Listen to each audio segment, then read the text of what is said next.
ओम नमः शिवाय। हर हर महादेव। शिव पुराण की वायव्य संहिता के इस अध्याय में है महेश्वर की महत्ता का प्रतिपादन की कथा को सुनेंगे। वायु देवता कहते हैं, महर्षियों, इस विश्व का निर्माण करने वाला कोई पति है जो अनंत रमणीय गुणों का आश्रय कहा गया है। वहीं पशुओं को पास से मुक्त करने वाला है। उसके बिना संसार की सृष्टि कैसे हो सकती है, क्योंकि पशु अज्ञानी और पास अचेतन है। प्रधान परमाणु आदि जितने भी जड़ तत्व हैं, उन सब का कर्ता वह पति ही है। यह बात स्वयं समझ में आ जाती है। किसी बुद्धिमान या चेतन कारण के बिना इन जड़ तत्वों का निर्माण कैसे संभव है।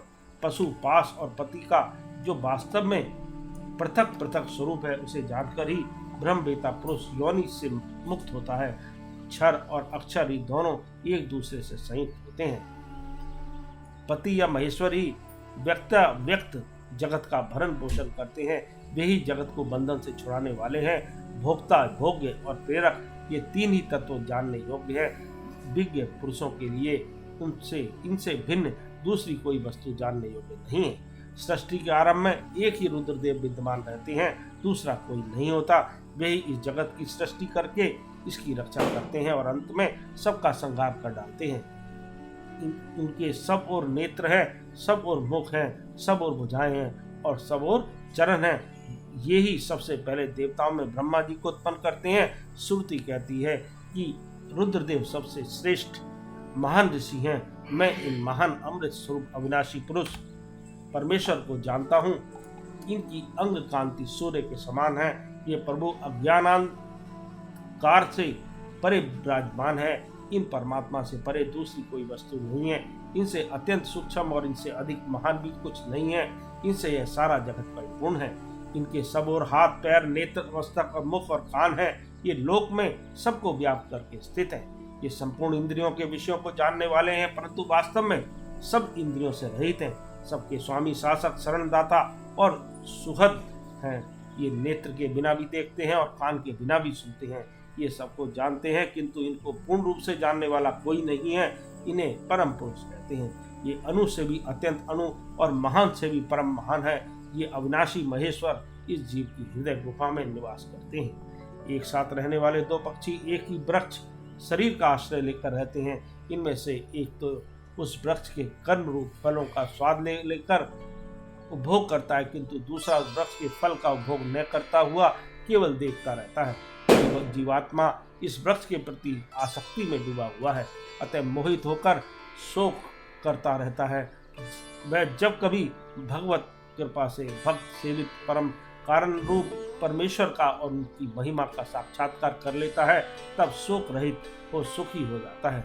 छंद, यज्ञ, क्रतु तथा भूत, वर्तमान और भविष्य संपूर्ण विश्व को वह मायावी रचता है और माया से ही उसमें प्रविष्ट होकर रहता है। प्रकृति को ही माया समझना चाहिए और महेश्वर ही वह मायावी है। ये विश्वकर्मा महेश्वर ही परम देवता परमात्मा है, जो सबके हृदय में विराजमान है।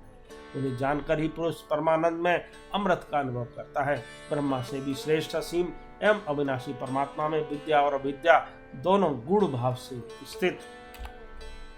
स्थित है। विनाशशील जड़ वर्ग को ही यहाँ अविद्या कहा गया है और अविनाशी जीव को विद्या नाम दिया गया है। जो इन दोनों विद्या और अविद्या शासन करते हैं, वे महेश्वर उनसे सर्वथा भिन्न विलक्षण है।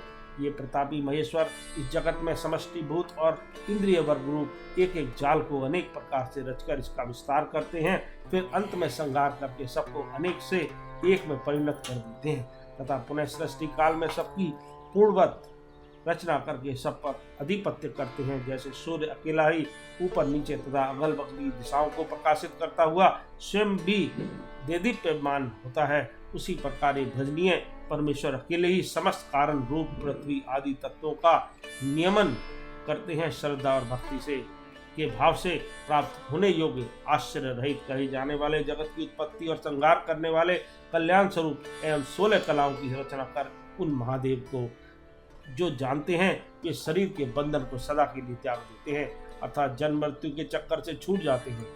वे ही परमेश्वर तीनों कालों से परे निष्कल सर्वज्ञ त्रिगुणाधीश्वर एवं साक्षात परात्पर ब्रह्म है। संपूर्ण विश्व इन्हीं का रूप है। वे सबकी उत्पत्ति के कारण होकर भी स्वयं अजन्मा है, स्तुति के योग्य है, प्रजाओं के पालक, देवताओं के भी देवता और संपूर्ण जगत के लिए पूजनीय है। अपने हृदय में विराजमान उन परमेश्वर की हम उपासना करते हैं जो काल आदि से परे, जिनसे यह समस्त प्रपंच प्रकट होता है, जो धर्म के पालक, पाप के नाशक, द्रोह के स्वामी तथा संपूर्ण विश्व के धाम है, जो ईश्वरों के भी परम महेश्वर, देवताओं के भी परम देवता तथा पतियों के भी परम पति हैं। उन धूमेश्वरों के भी ईश्वर महादेव को हम सबसे परे जानते हैं। उनके शरीर रूप, कार्य और इंद्रिय तथा मन रूपी कारण नहीं है। उनके समान और उनसे अधिक भी इस जगत में कोई नहीं दिखाई देता। ज्ञान, बल और क्रिया रूप उनकी स्वाभाविक पराशक्ति वेदों में नाना प्रकार की सुनी गई है। इन्हीं शक्तियों से इस संपूर्ण विश्व की रचना हुई है। उसका न कोई स्वामी है, न कोई निश्चित चिन्ह है, न उस पर किसी का शासन है। वह समस्त कारणों का कारण होता हुआ ही उनका अधीश्वर भी है। उनका न कोई जन्मदाता है, न जन्म है, न जन्म के माया मालादि हेतु ही है। वह एक ही संपूर्ण विश्व में समस्त भूतों में गुह रूप से व्याप्त है। वही सब भूतों का अंतरात्मा और धर्माध्यक्ष कहलाता है। वह सब भूतों के अंदर बसा हुआ है, सबका दृष्टा, साक्षी, चेतन और निर्गुण है। वह एक है, बसी है, अनेकों विवशात्मा, निष्क्रिय पुरुषों को वश में रखने वाला है। वह नित्यों का नित्य, चेतनों का चेतन। वह एक है, कामना रहित है और बहुतों की कामना पूर्ण करने वाला ईश्वर है। सांख्य और योग अर्थात ज्ञान योग और निष्काम कर्म योग से प्राप्त करने योग सबके कारण रूप उन जगदीश्वर परम देव को जानकर जीव संपूर्ण पासों, बंधनों से मुक्त हो जाता है।